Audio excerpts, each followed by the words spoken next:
Culturítica está por comenzar. Platiquemos con el Dr. José Antonio Crespo Mendoza sobre la sobrerepresentación política y la democracia simulada.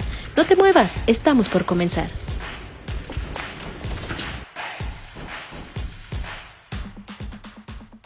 ¿En qué consiste el sistema de representación proporcional de legisladores y legisladoras del Congreso de la Unión? Sobrerepresentación significa que un partido puede obtener más diputados del porcentaje de votos que obtuvo en las urnas.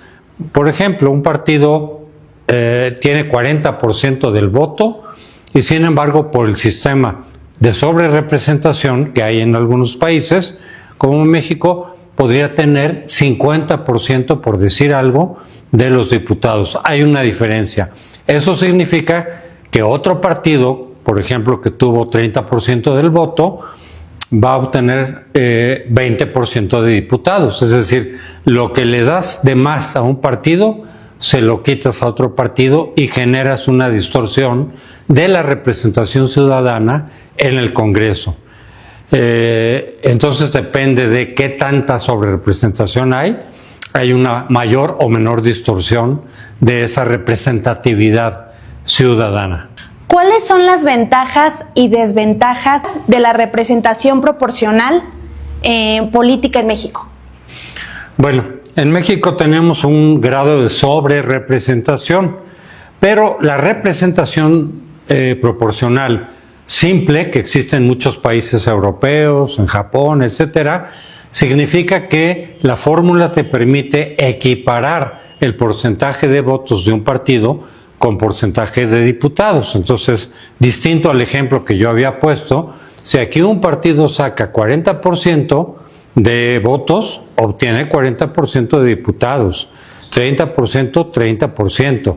Y esa es la ventaja, es que es mucho más democrático el hecho de que los ciudadanos están exactamente representados en el Congreso, ni más ni menos.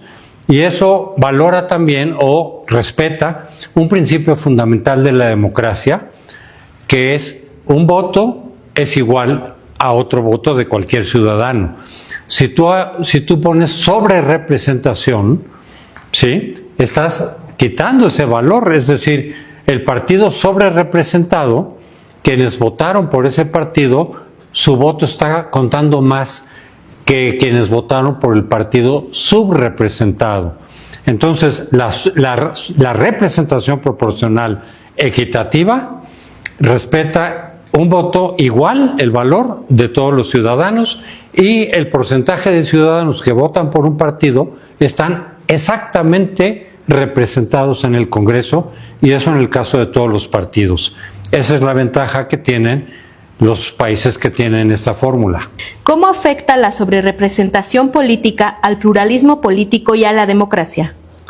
Bueno, en la medida en que hay más sobrerepresentación, como decíamos, un partido queda con más fuerza de la que obtuvo en las urnas, y un partido otro o otros partidos quedan con menos fuerza de la que obtuvieron en las urnas. Entonces la desventaja es que el voto de unos ciudadanos vale más que el voto de otros ciudadanos.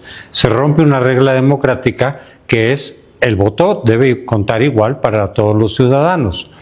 Y eso hace que muchos ciudadanos de pronto, los que votaron por el partido que más votos, diputados de representación tiene, o sea, más sobrerepresentación, pues tienen una ventaja que no merecen frente a los que votaron por los partidos menores. Ahora, cuando esa sobrerepresentación es muy grande, porque puede ser de 2%, pero puede ser del 30%, se distorsiona enormemente la presencia de los ciudadanos en el Congreso y le da a un partido, el que está sobrerepresentado, una fuerza que no merece porque no está respaldada ese porcentaje de diputados en los ciudadanos. Entonces hay una grave distorsión a la democracia. Mientras mayor sea la sobrerepresentación, si estamos hablando de 2 o 3%, no pasa nada. Pero si hablamos de 20, 25%, que sí hay lugares donde eso sucede, pues entonces ya distorsionaste muchísimo la representación ciudadana, a la que tienen derecho todos los ciudadanos de tener en el Congreso. Es decir, ahí me está representando. En la misma medida que somos quienes apoyamos al partido A, ahí estamos en el Congreso.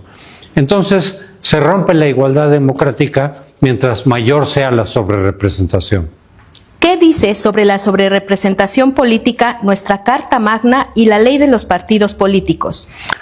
Lo que dice, a partir de una reforma que se hizo en 1996, que hay que recordar que fue la reforma clave para pasar de un sistema de partido hegemónico a un sistema pluralista, puso un límite a la sobrerepresentación del partido mayoritario, fuera quien fuera.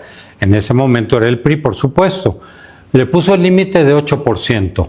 O sea, un partido, y después se interpretó que una fuerza política, es decir, si vas como partido solo o con coalición, no puedes tener un 8% o más del 8% de lo que obtuviste en las urnas. Si obtuviste 40%, no puedes tener más del 48%. Y eso se hizo porque antes de esa reforma de 96 había una cláusula que se llamaba de gobernabilidad que le daba al partido mayoritario, que era el PRI, pero pudo haber sido después otros, le daba ya una sobrerepresentación sin límite. Es decir, con la fórmula que prevalecía antes del 96, podrías estar sobrerepresentado en 20%, depende de los votos que se obtuviera cada quien, pero no había límite. Podías tener una sobrerepresentación de 20 o 25 puntos, que ya dijimos que genera una distorsión muy fuerte en la representatividad democrática de los ciudadanos. Entonces, así está ahorita. Lo que pasa es que en la ley, que es el artículo 54, dice partido, ¿sí? Pero después, precisamente como en las coaliciones puede ir 2 o 3 partidos o 4, se podía interpretar de que cada uno de esos partidos podía tener hasta 8%. Entonces, si tú tienes una coalición de 3 partidos, de pronto podrías tener hasta 24%. Ahí ya distorsionaste gravemente la representatividad ciudadana. Por lo cual, desde la exposición de motivos de ese artículo, se decía que había que considerar la palabra partido como fuerza política para tratar de evitar, primero, que hubiera un gran desequilibrio entre el partido o fuerza gobernante y la oposición. Y segundo, también en ese mismo artículo está algo relacionado, que es que un partido o fuerza política no pueda superar el 60% de los diputados. O sea, aunque tenga sobrerepresentación, puede ser hasta el 8%, pero que no rebase los 300 de 500 diputados que forman el Congreso en México. ¿Por qué? Para que ninguna fuerza política, no solo ningún partido, sino fuerza política, pueda cambiar por sí mismo la Constitución. ¿Por qué? Porque para la Constitución necesitas el 66%. ¿Cómo fue que se implementó la sobrerepresentación permitida del 8% en la integración del Poder Legislativo? A ver, otra vez, porque no... ¿Cómo fue que se implementó la sobrerepresentación permitida del 8% en la integración del Poder Legislativo? Del 8%. Ok. Bueno, la sobrerepresentación en realidad viene avanzando y modificándose desde hace mucho tiempo. Antes de 1964 teníamos solo diputados de mayoría, es decir, de distritos, que en ese entonces eran como 150, no eran 300 como ahora, eran 150, pero no había representación proporcional. Entonces, si el PRI, que era el partido gobernante, ganaba de esos 150, 140, ¿sí?, pero con un 60% del voto, ya quedaba sobrerepresentado, es decir, ya tenía un porcentaje de diputados mucho mayor que la votación que hubiera obtenido. Y voy a poner un ejemplo. Si tú tienes un país con 100 distritos y 2 partidos, el partido A gana en todos los distritos con 51% del voto. pero en todos. Y el partido B gana el restante 49%. Bueno, ¿con cuántos diputados se va a quedar el partido A que ganó con 51%? Con el 100%, porque cada distrito lo ganó, aunque sea con una votación menor al 100%. Entonces tienes un partido que está por mitad de esto, pero tienes un partido, el que ganó con un poquito más, con todos los diputados, y tienes al otro partido sin ningún diputado. Ese es el extremo, pero esa es la desventaja de los sistemas de mayoría sin representación proporcional. Así era el nuestro. En 64 se metió lo que se llamó diputados de partido, que era un embrión de diputados de representación proporcional. Si tú sacabas como partido minoritario 2.5% del voto, tenías derecho a 5 diputados, que ya no eran los de mayoría, eran 5 diputados. Y por cada 0.5% más de ese, del 2.5, te daban otro más, hasta 20 diputados. Entonces eso ya hizo que la oposición, aunque no ganara mayorías, porque no las ganaba, casi ninguna, ya pudiera tener una presencia un poquito mayor. Después se cambió la ley en 79 a 100 diputados de representación proporcional que se repartían solo entre los partidos de oposición, ¿sí?, dependiendo de la votación que obtuvieran y al margen de las mayorías, pero solo con la oposición. Y luego, en 1987 se incrementaron en 200 los diputados de representación proporcional, pero ahí sí el PRI le entraba al reparto. Entonces la ley en ese momento dijo, se le dan al partido mayoritario, se le dan tantos diputados de representación proporcional como requiera para tener la mayoría absoluta, que es 50% más 1, no 66. Y así estaba para que el PRI garantizara, al margen de los diputados de mayoría que ganara, mayoría absoluta. Después ya se bajó esa sobrerepresentación al 8% en 1996. ¿En México se ha dado la sobrerepresentación política mayor al 8% en anteriores legislaturas? Sí, en 2018, por alguna razón, por ejemplo, no sé, se le fue al INE que había que tomar la palabra partido como palabra fuerza política, y entonces ahí repartieron por partido de la coalición gobernante, que estaba formada por el PT, por el PES, Partido Social, y por Morena. Y entonces ahí no aplicaron lo que decía la ley en su, ¿cómo se llama?, en su motivación de principios, que partido había que tomarlo como fuerza política. Entonces le dieron 8% a Morena y 4% al PT o 5% y 2% al PES. Y eso sumó 16%, el doble del 8%. Pero a partir de ahí, y es que el INE no había tomado en cuenta algunas resoluciones del Congreso en donde le habían preguntado cómo se interpreta el artículo 54. Ahí dice partido, pero cómo debe interpretarse de acuerdo a su exposición de motivos. Y ya en varias ocasiones la Corte había dicho, se tiene que tomar en cuenta esta palabra como fuerza política. Si va un partido solo, 8%. Si va como coalición, 8%. No puede ser más. Y lo mismo con los 300 diputados. Porque precisamente también en 2018 la coalición de Morena rebasó por primera vez desde que la ley se había instaurado en 96 más de 300 diputados para una misma fuerza política.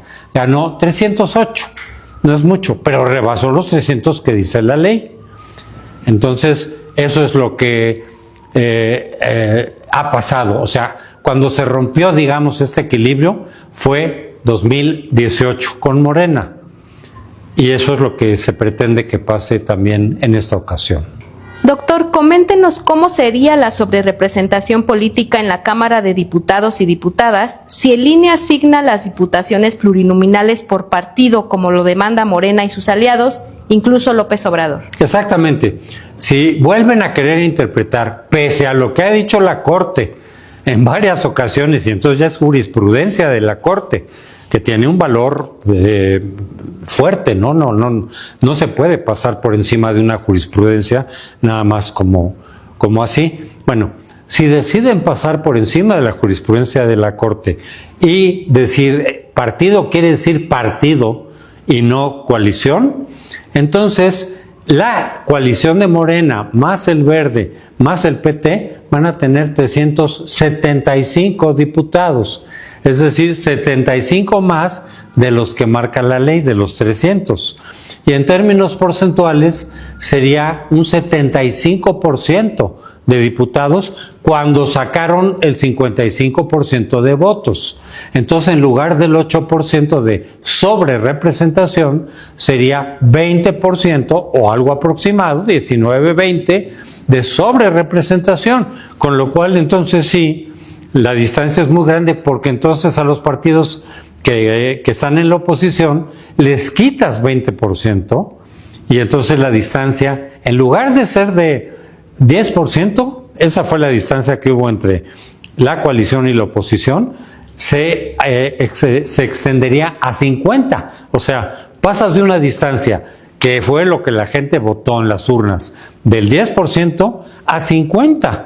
Entonces, obviamente distorsionas 5 veces, por decirlo así, el valor del voto ciudadano, que la Constitución dice que tiene que ser igual. Eso es lo que está pretendiendo Morena, y esa sería la consecuencia de si considera tanto el INE como luego el tribunal, sobre todo, porque esa es la decisión que cuenta, el tomar la palabra partido como partido, no como coalición. Pero ahí hay una cosa también interesante. Como el propio artículo dice que para tener derecho a los diputados de representación proporcional necesitas haber puesto tu candidato en por lo menos 200 de las 300 distritos de mayoría. Y resulta que ninguno de esos partidos lo puso como partido, lo pusieron como coalición. Entonces, si vas a tomar la palabra partido literalmente, entonces el único que tiene derecho sobre representación proporcional es Movimiento Ciudadano, porque es el único que fue solo. Los otros, como pusieron sus candidatos como coalición en menos de 200 distritos, no tendrían derecho a ningún diputado de representación proporcional. Eso es lo que dice la ley.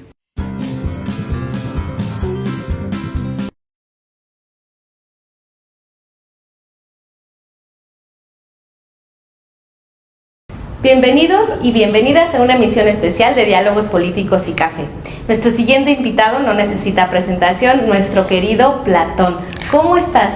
Bien, Gaby, gracias por la invitación. Hasta pensé, ya te habías tardado, pensé que no me ibas a invitar. Eso díselo a tu asistente, Platón, que a cada rato nos decía que tenías tu agenda muy apretada, con eso de que andabas postulándote como candidato independiente. Oye, por cierto, ¿qué pasó? Me decidí tarde a participar y me faltaron firmas que se requieren para participar como candidato independiente. Además, no contaba con el dinero para la campaña. Se necesita mucha lana. Oye, hablando de política, en tus obras, especialmente en La República y las leyes, hablas mucho sobre la necesidad de que los gobernantes sean filósofos y promuevan la virtud y la justicia. ¿Cómo ves la política hoy en día, Platón? La política mexicana. Vi los debates televisivos y sinceramente creo que les vendría bien una copia de mis libros, La República y las leyes. La esencia de un buen gobernante sigue siendo la misma. Deben ser sabios, justos y tener un amor profundo por el bien común, no por sus propios intereses. Oye, Platón, ¿y tú consideras que tus ideas expuestas en tus obras, La República y las leyes, están vigentes? Claro que sí, pero adaptadas al tiempo y realidad actual. La teoría sigue siendo válida, pero la práctica es lo primero. Necesitamos un sistema educativo que no solo enseñe habilidades técnicas, sino también valores y ética. Además, deberíamos escoger a nuestros líderes, no por popularidad y riqueza, sino por sabiduría y carácter. Oye, pero ¿cómo se podrían identificar estos líderes en el mundo moderno? ¿Se les debería de hacer un examen de filosofía o cómo? No sería mala idea. Pero podemos examinar el pensamiento filosófico de un político en sus propuestas y narrativa. Sin embargo, lo más importante es observar sus acciones y decisiones a lo largo del tiempo. ¿Hay jurisprudencia para que en la asignación de diputadas y diputados plurinominales el término partido se tome como coalición y se evite la sobrerepresentación de Morena y sus aliados en más del 8%? Sí la hay, lo habíamos comentado, lo vuelvo a comentar. Como después de 96, que es cuando se hizo la reforma, la ley dice partido, efectivamente, aunque la exposición de motivos decía que había que tomarlo como fuerza política para no distorsionar demasiado la representación de los ciudadanos en el Congreso. Entonces, si uno lee la exposición de motivos de ese artículo, debe tomarse como fuerza política, ¿sí? Pero la palabra dice partido. Entonces, en los años subsiguientes, el PRI quiso interpretar estrictamente como partido la palabra para justamente tener más, la palabra escrita para tener más sobrerepresentación. Exactamente lo que Morena quiere hacer ahora y que sí hizo en 2018, pero que lo quiere repetir en esta ocasión, lo quería hacer el PRI. Y los partidos de oposición, en particular el PRD, es una cosa curiosa y interesante, el PRD, cuyo presidente era Andrés Manuel López Obrador, metió una demanda a la Corte diciendo, oigan, ¿cómo debemos de interpretar el artículo 54? ¿Como partido o como fuerza política que implicaría también coalición? Eso fue en 1998, pero ya en otras ocasiones se le había preguntado también a nivel estatal, también se había dado situaciones de ese tipo, ¿no? Pero en 98, ante la demanda de López Obrador a la Corte hizo un proyecto para ponerlo a votación por parte de Olga Sánchez Cordero, hoy senadora de Morena. Y entonces lo pusieron y por unanimidad todos los magistrados dijeron, tiene razón López Obrador, debe de interpretarse no como partido, sino como fuerza política, es decir, como coalición. Le dieron la razón y entonces el PRI ya no pudo sobrepasar el 8% que era lo que pretendía. Entonces, sí hay jurisprudencia del Congreso diciendo eso que quiere hacer Morena, de tomar la palabra partido como partido y que le toque 20 puntos de sobrerepresentación, no se puede. Ahí está la jurisprudencia del Congreso. ¿La va a tomar en cuenta el tribunal? Pues debería en principio, porque es la Suprema Corte de Justicia. Pero no sabemos qué va a hacer. ¿Debería quitarse el 8% de sobrerepresentación que permite la Constitución a los partidos políticos? Desde mi punto de vista, sí. Yo participé como analista, como consejero de la reforma del 96 y siempre dije que no haya sobrerepresentación, por lo que ya hemos dicho, porque es la forma más democrática en la cual los ciudadanos, los que votan, por supuesto, están perfectamente representados en el Congreso. Fuimos 40% los que votamos por este partido, ahí vamos a tener 40% de diputados de ese partido, 20%, 5%, ¿sí? Entonces eso lo hace mucho más democrático, evita estas distorsiones, evita que un partido tenga más diputados de los que realmente obtuvo en las urnas y por lo tanto creo que desde hace mucho yo he venido insistiendo cada vez que había una reforma electoral, pues mi punto de vista, y se lo hacía conocer a los partidos, es quiten ya esa sobrerepresentación, es antidemocrática. En la mayoría de los países que tienen la figura de representación proporcional, que es una figura que surgió el siglo XIX, a fines del siglo XIX, por un inglés, porque en Inglaterra tienen pura mayoría, puros de mayoría, igual que en Estados Unidos. Entonces un inglés dijo, eso genera sobrerepresentación con las distorsiones que ya hemos platicado. Dijo, no, que sea representación proporcional. ¿Qué porcentaje de votos tuviste? Ese porcentaje de diputados te toca. Y esa figura, de esa manera, sin sobrerepresentación, la tiene la mayoría de los países europeos. Hay algunos que tienen el sistema mixto, como el mexicano. Una parte, la mitad de diputados son de distritos de mayoría, y ahí el partido que gana, ganó. Pero tienen otros 150 u otra mitad de diputados de representación proporcional para compensar, ¿sí?, las diferencias que se pueden dar en los diputados de mayoría, de tal manera que otra vez llegues al punto en el cual partido A tienes 40% de votos, 40% de diputados. ¿Tuviste más mayorías o menos o lo que sea? No importa. 40% de votos, 40% de diputados. Son sistemas mixtos, pero con el mismo objetivo. Los plurinominales son para igualar porcentaje de votos a porcentaje de diputados.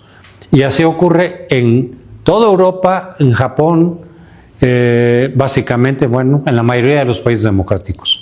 Además de eliminar el porcentaje de sobrerepresentación permitida, ¿qué reforma a la Ley General de Partidos Políticos se requiere para que cada partido tenga las diputadas y diputados de manera proporcional a su votación? Pues eso, simplemente el decir, cada partido va a ganar las mayorías que gane, muchas pocas. Los otros 200 diputados de representación proporcional se van a repartir de tal manera que compense justamente el porcentaje de votos con porcentaje de diputados. ¿Cuántos hace falta aquí? Tantos.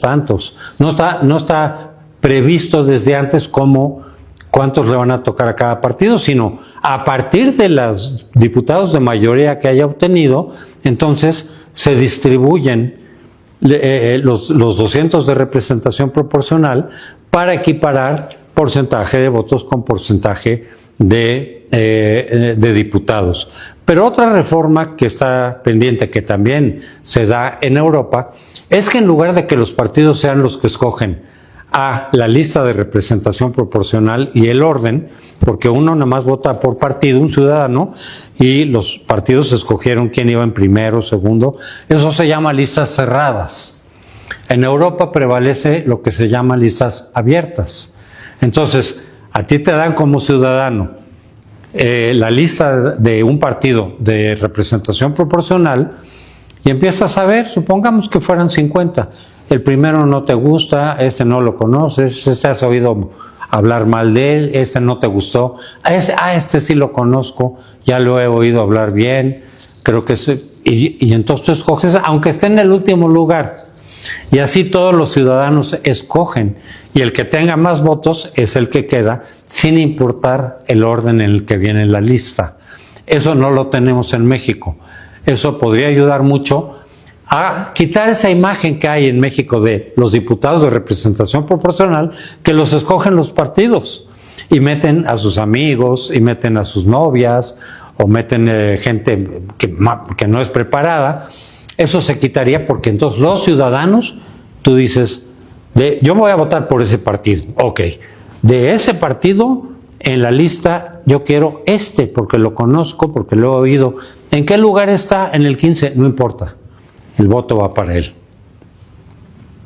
En México, ¿qué repercusiones políticas tendría una alta sobrerepresentación de Morena y sus aliados en el Congreso?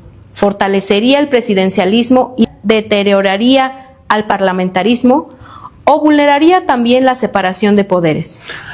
Si se da que es lo que quiere, obviamente Morena está en esta disputa de cómo interpretar el artículo 54 constitucional, si como partido, como fuerza política, para que le toque esa sobrerepresentación de 20 puntos que ya dijimos, porque entonces tendría el 75% de los diputados, es decir, por encima de la mayoría calificada, que es 66%, ya lo hemos dicho.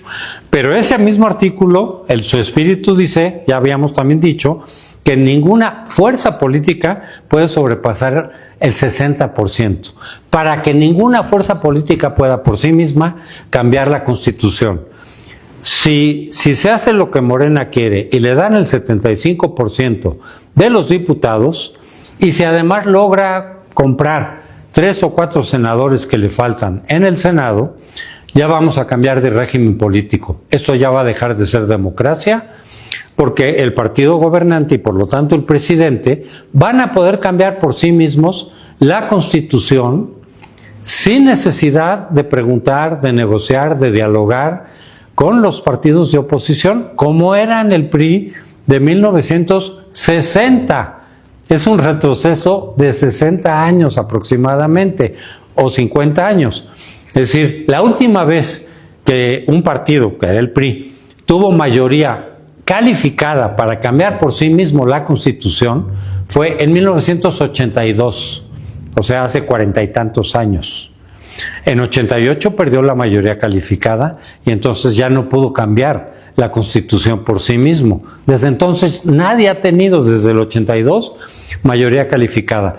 Pero si se la das ahora a Morena y su coalición, se acabó la democracia. Se convierte en un sistema de partido hegemónico como el que teníamos, donde a su vez el presidente, que controla el Congreso, ya no hay división de poderes, pueden reformar como quieren reformar las cosas para que, por ejemplo, el Poder Judicial pierda su autonomía, para que el INE regrese a gobernación, para que desaparezca el INAI, para que desaparezcan todas las instituciones autónomas.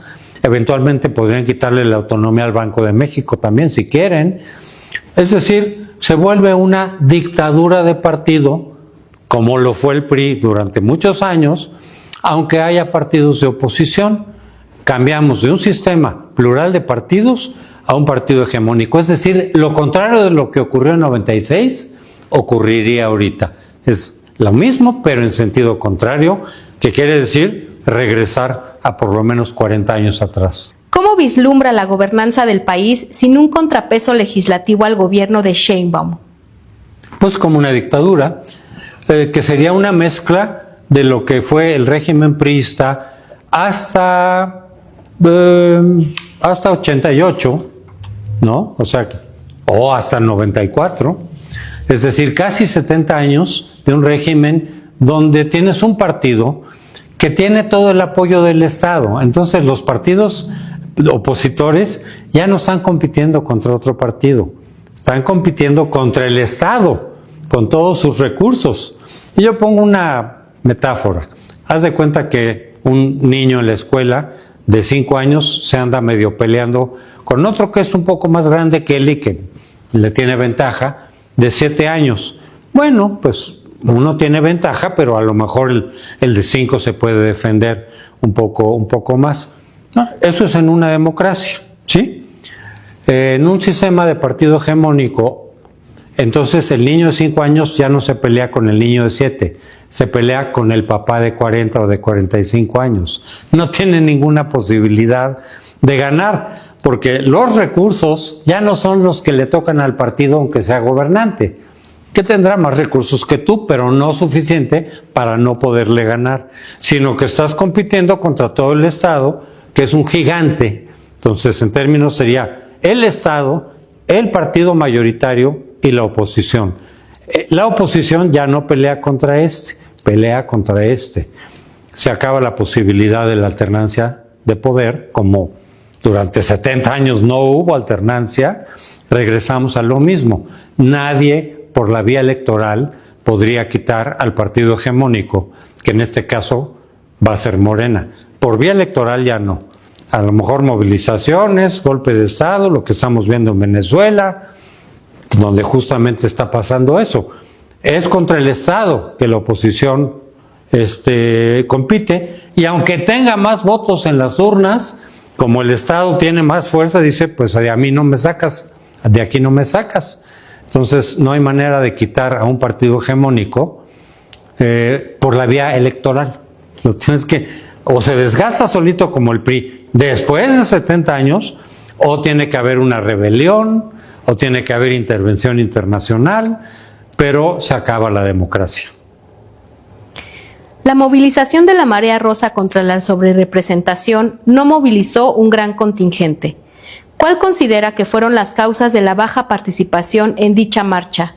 ¿Considera que la ciudadanía está de acuerdo con la sobrerepresentación política o le falta como le permite la Constitución? Mira, en las primeras marchas de la Marea Rosa fue muchísima gente, en parte por los espacios, en parte por la causa, que era una causa general, era la defensa del INE, pues eso todo el mundo lo entiende. Luego la defensa a la Suprema Corte, o el apoyo a la Suprema Corte, para que echara abajo una ley electoral totalmente antidemocrática. En la pasada ya se sabía que iba a ir muy poca gente, porque en primer lugar el espacio no era el adecuado para juntar mucha gente, que era el INE. El INE no prestó sus espacios internos para que pudiera llegar más gente. Entonces estabas en la calle, donde los coches, primera razón, o sea, el lugar no se prestaba. Pero no, la intención no era juntar mucha gente, era entregar en el INE las razones por las cuales se piensa que debe de interpretarse adecuadamente el artículo 54 y no rebasar la sobrerepresentación del 8%, pero con algunos ciudadanos que acompañaran el acto y la entrega que se hizo a los consejeros del INE. Pero hay otras razones probables. Mucha gente no entiende lo que es la sobrerepresentación, no entiende cuál es la disputa, no entiende lo que es la mayoría calificada ni lo que significa. O sea, pasar de una democracia a una dictadura. Mucha gente no está consciente de lo que eso está en juego ahora. Y si le dices, es que la sobrerepresentación del artículo 52, pues eso lo entienden los especialistas. Si te convocan a una marcha a decir, no queremos la sobrerepresentación de 20%, sino del 8%, ¿de qué me están hablando? Mucha gente ni siquiera sabe que existen los diputados de representación proporcional, ni para qué sirven. Entonces puede haber mucha gente que haya votado por la oposición, pero le dices, oye, estamos aquí, ¿de qué se trata esto? Y no le entiende. Y otra última razón que es posible, que mucha gente después de haber visto la derrota tan dramática de la oposición, en la cual tuvo mucho que ver la participación del Estado, o sea, fue una elección de Estado, en buena medida, que ya dijimos qué significa. La oposición no compitió contra Morena, compitió contra el Estado, y por lo tanto entonces la distancia de votos fue mucho mayor. Yo no digo que hubiera ganado la oposición, pero de que el triunfo de Morena se debió en buena parte a que estuvo respaldada por su papá, por el Estado, pues tuvo un triunfo tan grande que yo creo que mucha gente de la que votó por la oposición está deprimida, está desmovilizada, desmotivada, y decir, ¿a qué voy a algo que ni siquiera estoy entendiendo? ¿Qué lectura le da al resultado electoral de la pasada elección del Congreso? ¿Cuál considera que fue el mensaje de la ciudadanía? Bueno, suponiendo, para poder contestar eso, voy a hacer una suposición que es falsa, que hubo equidad, ¿no? Vamos a suponer que hubo equidad, que no hubo elección de Estado y que los votos que están oficiales fueron la voluntad ciudadana, sin compra de votos, sin condicionamiento de votos, sin el manejo electoral de los servidores de la nación. Supongamos que fue una elección plenamente democrática y eso refleja la voluntad ciudadana. Pues querría decir, por un lado, que mucha gente está conforme con los programas sociales y paga con su voto al partido que se los dio, incluso sin que nadie lo obligue ni nadie lo esté condicionando. Mucha gente que naturalmente dice, me están dando algo que no me daban, pues voto por ese partido para que me lo sigan dando.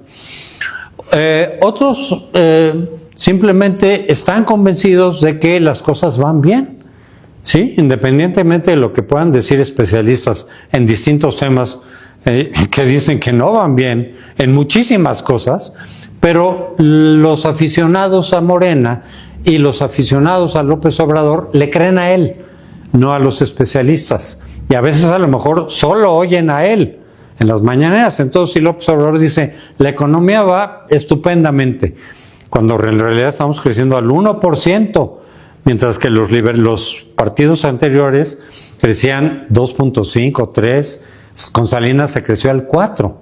Ahorita ya bajamos al 1, pero si López Obrador dice que vamos muy bien, pues vamos muy bien. Si dice que vamos a tener una salud de Dinamarca, le cree mucha gente, a pesar de que Dinamarca está en el primer lugar de calidad de salud y México está en el lugar 140, ¿sí? Como decían 60, o sea, nos falta más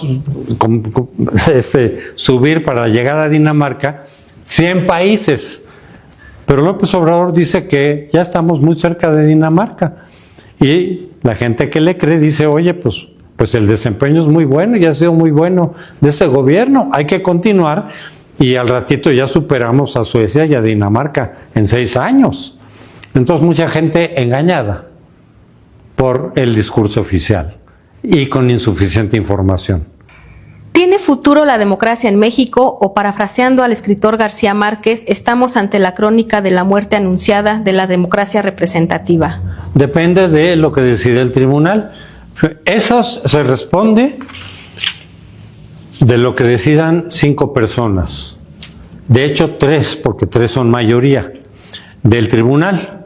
¿Sí? Si le dan por su lado a Morena y le dan mayoría calificada, el 75% de los diputados, se acabó la democracia. ¿Qué futuro tiene la democracia? La muerte anunciada, de la que estás hablando. ¿Por cuánto tiempo? Vete a saber cuánto tiempo, porque como ya van a ser elecciones de Estado, no les ganas con boletas. Tienes el control.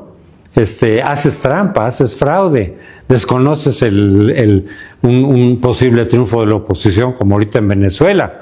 Entonces, si se tardó el PRI 70 años en que lo pudiéramos quitar hasta el año 2000, era por eso, 70 años. Ahorita en Venezuela llevan 25 y no sabemos si van a poder quitar a Maduro o no todavía. Entonces, si el tribunal le da mayoría calificada a Morena, se acabó la democracia. La democracia habrá durado 20 años. ¿Por cuánto tiempo? No sé, pero muchos años. Hasta que se desgaste ese nuevo sistema de partido hegemónico, hasta que se desgaste, pues puede llevar 40, 50 años.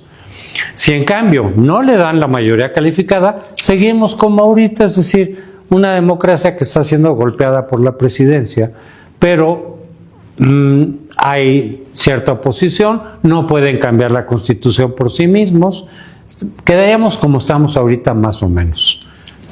Una democracia imperfecta, no muy productiva, pero al fin democracia.